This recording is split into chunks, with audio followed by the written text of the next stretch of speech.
So hello dear students, midnight সানসারিতে তোমাদের সকলকে স্বাগত জানাই। তো তোমরা যারা যারা এনএমএস পরীক্ষা দেবে, যারা ক্লাস 8-এ পড়ছো এখন, তো দেখো পরীক্ষাটা একটু তো দেরি আছে অবশ্যই। তো তোমরা এখন যে প্রিপারেশান নিচ্ছ, অর্থাৎ তোমাদের এখন সেকেন্ড সামেটিভ সামনে আসছে, তারপরে ধরো তোমরা অ্যানুয়াল পরীক্ষা দেবে। তো এর মাঝে মাঝেই কিন্তু তোমাদের প্রিপারেশানটা নিতে হবে। যদি তুমি চাও যে আমি স্কলারশিপটা পাবো, তাহলে কিন্তু তোমাদের প্রথম থেকে একটু একটু করে রেডি হতে হবে, ঠিক আছে? তো তোমাদের আমি 1 বাই 1 ক্লাস দিচ্ছি। তোমাদের আগের ক্লাসে অ্যানালজি পার্টটাই করাচ্ছিলাম, যেখানে আমাদের 20 অবধি হয়েছিল। আজকে আমরা 21 থেকে করব, ঠিক আছে? চলো শুরু করি আমরা। দেখো, আজকের যে কোশ্চেনটা আছে বলছে কেপি হচ্ছে তোমার 27, তাহলে ই জে এর মান কত হবে? ঠিক আছে, আচ্ছা এখানে দুটো অপশান রয়েছে কেন? ঠিক আছে, আমি এটা বলে নিই। ধরো কেপি, এবার কেপিটাকে আমরা কিভাবে ধরবো তোমাদের, আমি ধরো জাস্ট একটা বেসিক দিয়ে বলছি। ধরো A B C D E F G H I J K L M, তোমাদের এগুলো পরে আমি ডিটেলসে শেখাবো, এখন জাস্ট একটুখানি আলোচনা করব, বেশি আলোচনা করব না। M N O P Q R S T U V W X Y Z, ঠিক আছে? তো আমাদের এই যে ইংরেজিতে যে লেটারগুলো আছে, টোটাল 26টা লেটার। এই 26টা লেটারের মধ্যে এ থেকে এম অবধি হচ্ছে 13টা এবং এন থেকে জেড অবধি হচ্ছে 13টা, 13 13 26টা। এবার এই যে এ থেকে এম অবধি, এটাকে আমরা বলছি ফার্স্ট হাফ, আর এটাকে বলছি সেকেন্ড হাফ, ঠিক আছে? আর এগুলোর প্রত্যেকটার কোড হয়, মানে কি, ধরো এ মানে 1, বি মানে 2, 3, 4, 5, 6 এরকম করে করে প্রত্যেকটার কিন্তু কোড আলাদা আলাদা করে আসে। এবার এই কোডগুলো কিভাবে তোমরা মুখস্থ করবে সেটাও আমি ট্রিক্স তোমাদের সাথে আলোচনা করব, ঠিক আছে? পরে আলোচনা করব, এখন আলোচনা করব না। আচ্ছা, 14, 15, 16, 17,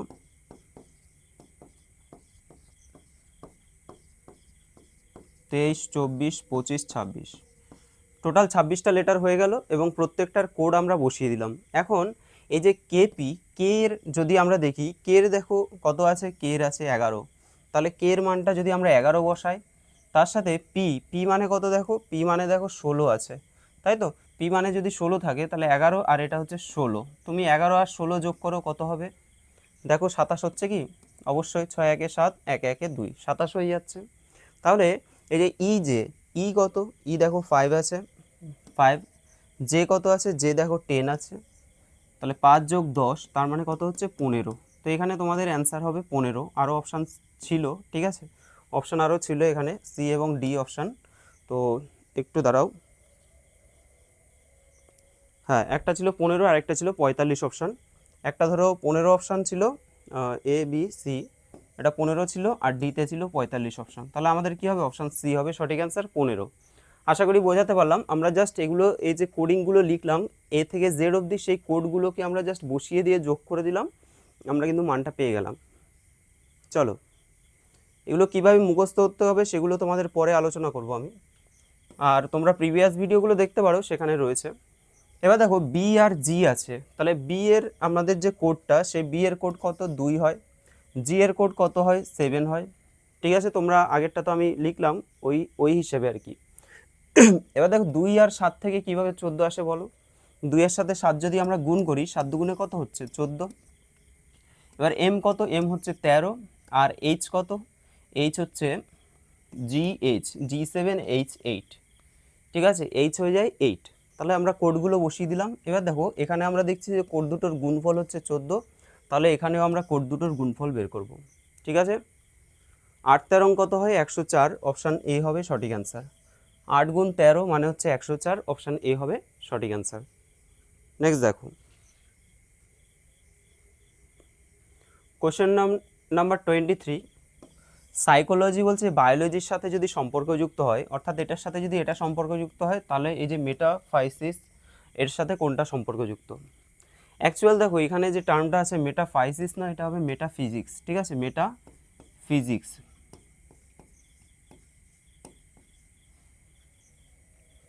এখন এই যে সাইকোলজি, সাইকোলজি কি? সাইকোলজি হচ্ছে যেটাকে আমরা মনোবিজ্ঞান বলি আর কি, মনস্তত্ত্ব, মনোবিজ্ঞান। তো অর্থাৎ মানুষের আচরণ সংক্রান্ত বিধি যেখানে আমরা দেখি। তো বায়োলজির একটা পার্ট আমরা বলতে পারি যে এই সাইকোলজি পার্টটা, ঠিক আছে? তারপরে এখানে যে মেটা ফিজিক্স আসে সেটা কিসের পার্ট, সেটা হচ্ছে দেখো অপশানগুলো স্ট্যাটিস্টিক্স, ম্যাথামেটিক্স, ফিলোসফি নাকি ফিজিক্স, এটা হবে ফিলোসফির পার্ট। তাহলে এই যে ফিলোসফি আছে, ফিলোসফিরই একটা পার্ট হলো মেটা ফিজিক্স। ঠিক আছে, ফিলোসফি মানে হচ্ছে দর্শনবিদ্যা, এই দর্শনবিদ্যার একটা পার্ট হচ্ছে মেটা ফিজিক্স। পরেরটা দেখো, কোয়েশ্চেন নাম্বার 24 বলছে যে গহনা যদি সোনার সাথে সম্পর্কযুক্ত তাহলে সূচ কিসের সাথে সম্পর্কযুক্ত।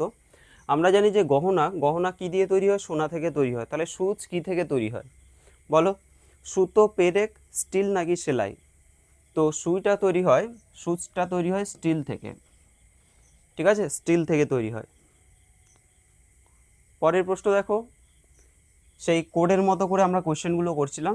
তো এটা ক্ষেত্রে দেখো ADGJ, এটার সাথে যদি MPSV সম্পর্কযুক্ত হয় তাহলে BEHK এর সাথে কোনটা সম্পর্কযুক্ত হবে। এখানে দেখো এ থেকে যদি আমরা ডিতে যাই তো ABCD, তো ধরো ABCD, তাহলে এ থেকে যদি আমরা ডিতে যাই তাহলে কি হবে, এরপরে BCD, অর্থাৎ কত ঘর হচ্ছে, 3 ঘর হচ্ছে। এরপরে তুমি হাতের করে গোনো, এরপরে BCD, তাহলে কত ঘর হচ্ছে, 3 ঘর হচ্ছে, তাহলে প্লাস 3 ঘর এগিয়ে যাচ্ছে। ডি থেকে জিতে যাও, ডিটা গুনবে না, ঠিক আছে, ডিটা কিন্তু গুনবে না। ABCD EFG 3 ঘর, তারপরে জি এর পরে HIJ 3 ঘর। ঠিক আছে, তাহলে কি হচ্ছে, 3 ঘর করে এগিয়ে যাচ্ছে। এখানে দেখো এম এর পরে NOP 3 ঘর, QRS TUV, তাহলে সবগুলো কি হচ্ছে, 3 ঘর করে করে এগোচ্ছে। একই রকমভাবে আমরা যদি এটা দেখি, বি এর পরে CDE 3 ঘর, FGH IJK 3 ঘর, তার মানে প্রত্যেকটা কিন্তু 3 ঘর করে এগিয়ে যাচ্ছে। এবার এখানে দেখো MN, এর পরে MN OPQ 3 ঘর, RST 3 ঘর, UVW এটাও 3 ঘর, তিনটেই 3 ঘর করে এগোচ্ছে। এখানে দেখো পি এর পরে QR 2 ঘর, আর এর পরে S 1 ঘর, এস এর পরে TUV 3 ঘর। তাহলে এটা দেখো রিদম কিন্তু হচ্ছে না, এটা কাটা। এটা দেখো এন থেকে পি, MN OP 2 ঘর, এটা বাদ। কিন্তু এটা দেখো এম এর পরে পি, এম এর পরে MNOP 3 ঘর, পি এর পরে QRS 3 ঘর, এস এর পরে QRS TUV এখানেও 3 ঘর। এবার তোমার কনফিউশনটা কোথায় তৈরি হবে, কনফিউশনটা তৈরি হবে এই অপশান এ আর বি এর মধ্যে। ঠিক আছে, অপশান এ আর বি এর মধ্যে কনফিউশনটা তৈরি হবে, কারণ কি এখানে দেখো 3 3 3 আছে, এখানেও 3 3 3 আছে, কোনটা নেব। এখানে যদি আমরা ভালো করে লক্ষ্য করি, ধরো আমি এটার সাথে যদি এটা দেখি যে ফার্স্টেরটা এর পাস্টেরটা, তাহলে এর পরেরটা এর পরেরটা, এভাবে যদি আমরা কল্পনা করি, বা বা আমরা এভাবেও ধরতে পারি যে ধরো এখানে এ থেকে জে হচ্ছে, তো তারপরে এম দিয়ে শুরু হচ্ছে, বা জে থেকে যদি আমরা এম এ যাই, জে থেকে যদি এম এ যাই তাহলে কত হচ্ছে, জে এর পরে KLM 3 ঘর, জে এর পরে KLM কত ঘর হচ্ছে, 3 ঘর হচ্ছে। তাহলে এখান থেকেও আমাদের যদি 3 ঘর নিই, কে এর পরে কি হবে, LMN, এন দিয়ে শুরু হবে, তাই না, তাহলে 3 ঘর, অর্থাৎ অপশান এ হবে সঠিক অ্যান্সার। ঠিক আছে, তোমাদের পুরো একদম এক্সপ্লেন করে দিচ্ছি যাতে কোনো জায়গায় কোনো ডাউট না থাকে। চলো নেক্সট কোশ্চেন, এটা কি হবে, ক্লোরোফিল যদি উদ্ভিদের সাথে সম্পর্কযুক্ত হয় তাহলে হিমোগ্লোবিন কিসের সাথে সম্পর্কযুক্ত হবে বলো। ক্লোরোফিল কোথায় পাওয়া যায়, উদ্ভিদে পাওয়া যায়, তাহলে হিমোগ্লোবিনটা কোথায় পাওয়া যায়। আচ্ছা, লাল রক্ত, লোহা নাকি হিমারেজ, অবশ্যই রক্তের মধ্যে পাওয়া যায়। কোথায় পাই দেখো লোকেশানটা, তাই না, যে ক্লোরোফিলটা আমরা কোথায় পাই, উদ্ভিদ দেহে পাই, তাহলে হিমোগ্লোবিনটা কোথায় পাই, রক্তের মধ্যে পাই।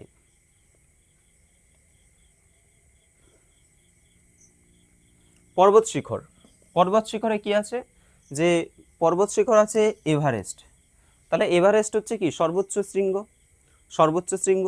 তাহলে বাঁধের মধ্যে সবথেকে সর্বোচ্চ বাঁধ কোনটা, অপশানের মধ্যে দেখো সোন, ভাকরানাঙ্গাল, হীরাকুদ নাকি ফারাক্কা। অ্যান্সার হবে ভাকরানাঙ্গাল। ঠিক আছে, ভাকরানাঙ্গাল। আচ্ছা, তোমরা একটা কমেন্ট করবে যে ভাকরানাঙ্গাল আমাদের ভারতের কোন রাজ্যে অবস্থিত, এই যে ভাকরানাঙ্গাল বাঁধটা ভারতের কোন রাজ্যে অবস্থিত, এটা তোমরা কমেন্ট করে আমাকে জানাবে। ঠিক আছে, কোয়েশ্চেন নাম্বার কত, 27টা। নেক্সট দেখো, কোয়েশ্চেন নাম্বার 28 বলছে যে সরল রেখা যদি বর্গক্ষেত্রের সাথে সম্পর্কযুক্ত হয় তাহলে ইট কিসের সাথে সম্পর্কযুক্ত হবে। এবার দেখো আমরা যদি বর্গক্ষেত্র যদি ড্র করি আঁকি, তাহলে আমরা কি দেখতে পাচ্ছি যে চারটে সরলরেখার সাহায্যে একটা বর্গক্ষেত্র তৈরি হচ্ছে, অর্থাৎ কতগুলো সরলরেখার সাহায্যে তো বর্গক্ষেত্রটা তৈরি হয়। তাহলে এই যে কতগুলো ইটের সাহায্যে আমরা কি তৈরি করব? আয়তক্ষেত্র, দেওয়াল, ঘনক নাকি মাটি? বলো। তাহলে ইটের সাহায্যে আমরা কিন্তু দেওয়াল তৈরি করব, কতগুলো ইট দিয়ে কিন্তু আমরা দেওয়ালটা তৈরি করব, ঠিক আছে? তোমাদের বুঝতে হবে যে কোনটার সাথে কিভাবে সম্পর্কটা তৈরি হচ্ছে। নেপাল, কাঠমান্ডু, ভুটান কি হবে? নেপালের রাজধানী কি বলো? নেপালের রাজধানী হচ্ছে কাঠমান্ডু, তাই না? নেপালের রাজধানী কি? কাঠমান্ডু। আর ভুটানের যে রাজধানী সেটা হচ্ছে থিম্পু। তাহলে অপশান এ হবে সঠিক অ্যান্সার। তাজমহলের সাথে যদি আগ্রা সম্পর্কযুক্ত হয়, তাহলে লোটাস টেম্পল বা লোটাস মন্দিরের সাথে কোনটা সম্পর্কযুক্ত হবে? তাহলে তাজমহলটা কোথায় অবস্থিত? আগ্রাতে অবস্থিত। এই যে লোটাস মন্দির সেটা কোথায় অবস্থিত? জয়পুর, দিল্লি, ফরিদাবাদ নাকি গয়া? এটা হবে দিল্লিতে, ঠিক আছে? দিল্লির লোটাস টেম্পল, মনে রাখবে দিল্লিতে লোটাস টেম্পল অবস্থিত।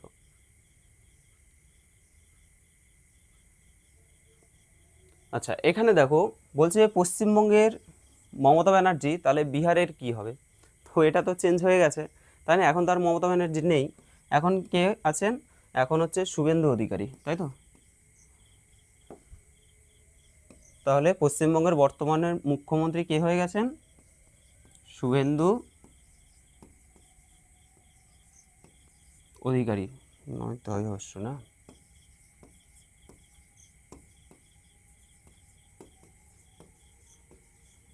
অধিকারী। আর দেখো বিহারের আগে ছিল নীতিশ কুমার, এখন আর নীতিশ কুমার নেই, তাহলে এখানে অপশানের মধ্যে একটাও হবে না। আমি আরেকটা অপশান লিখে দিচ্ছি, সম্রাট চৌধুরী,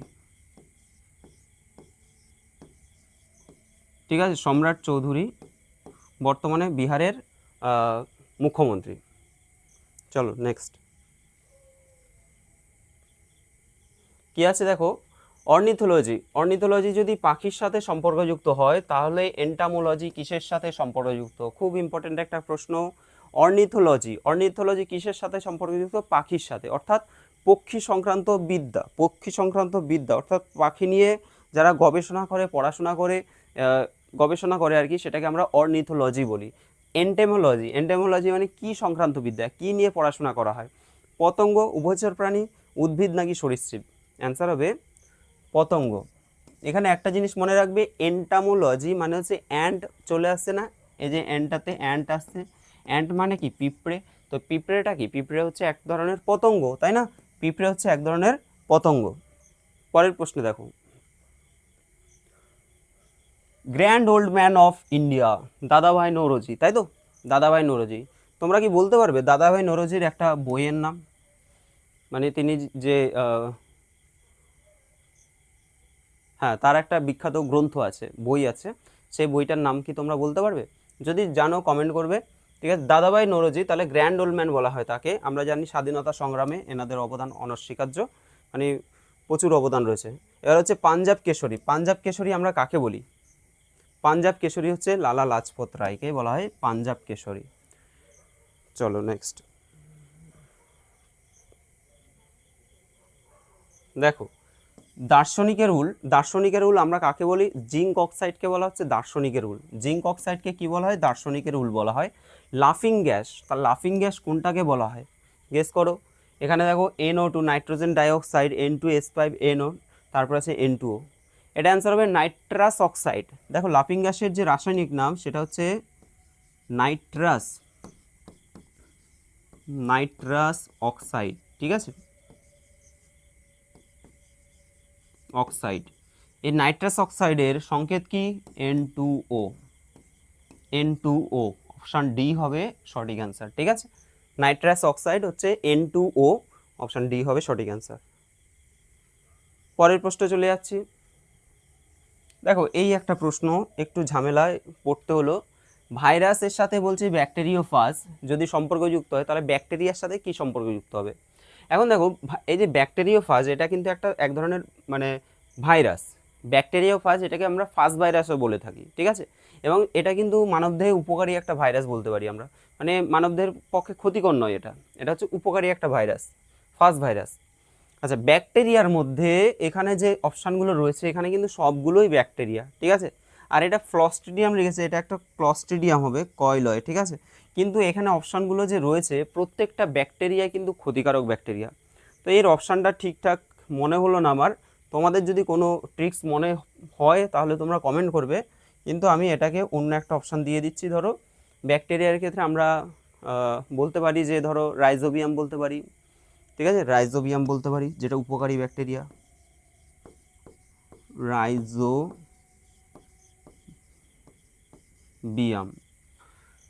এছাড়া আরও অনেক আছে, স্ট্রেপ্টোকক্কাস আছে, ঠিক আছে, স্ট্রেপ্টোকক্কাস ওটাও দিতে পারো। নেক্সট দেখো ট্যানিন, ট্যানিনের ক্ষেত্রে বলছে ট্যানিন কোথায় পাওয়া যায়, চায়ের মধ্যে ট্যানিন পায়, ঠিক আছে, চায়ের মধ্যে কি পাওয়া যায়, ট্যানিন পাওয়া যায়। তাহলে এই যে ইডিওব্লাস্ট, ইডিওব্লাস্টটা কোথায় পাওয়া যায়, কী কী অপশান আছে, রেচন পদার্থ, বাঁশ, কচুরিপানা নাকি কচু। দেখো এগুলো অ্যাকচুয়াল চায়ের রেচন পদার্থই হচ্ছে ট্যানিন, আর ইডিওব্লাস্টটা কিসের রেচন পদার্থ হিসেবে বলতে পারি আমরা, ইডিওব্লাস্ট হচ্ছে, এটা তোমরা অপশান কচু নেবে, ঠিক আছে। তবে কিছু কিছু জায়গায় কচুরিপানা, ধরো কচুরিপানাতে থাকে কিন্তু সেটা খুব কম পরিমাণে থাকে, আর কচুতে বেশি পরিমাণে থাকে, তোমরা কচুটাই নেবে, ইডিওব্লাস্ট কোষ হচ্ছে মেনলি কচুর মধ্যে রয়েছে, ঠিক আছে, অপশান ডিটাই নেবে। পরের প্রশ্ন দেখো, শামুকের মাংসল পদ, অর্থাৎ শামুক কী করে, মাংসল পদের সাহায্যে তারা কিন্তু গমন করে, মাংসল পদের সাহায্যে তারা কী করে, গমন করে।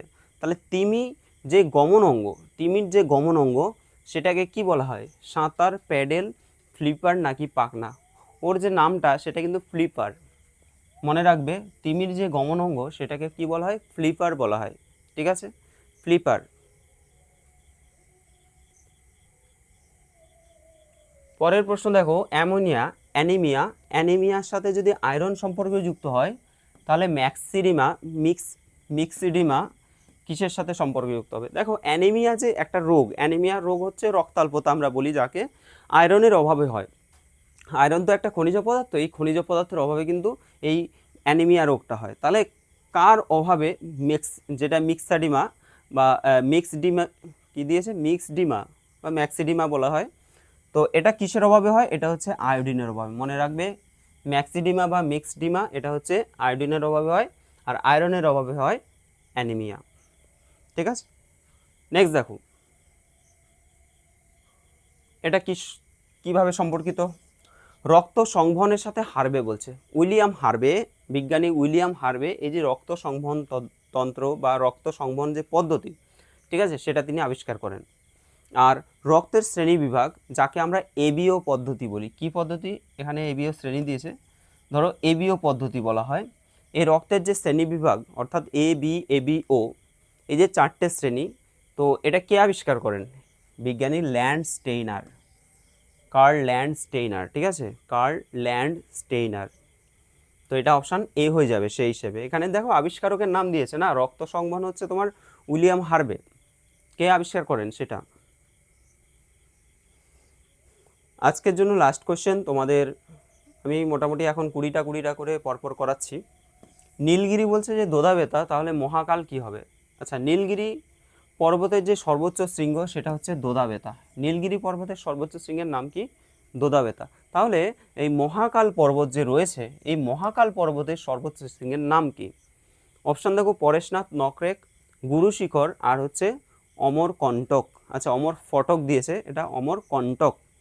তো এই যে মহাকাল পর্বতের এটা হবে অমরকণ্টক, ঠিক আছে, অমরকণ্টক মহাকাল পর্বতের সর্বোচ্চ শৃঙ্গ।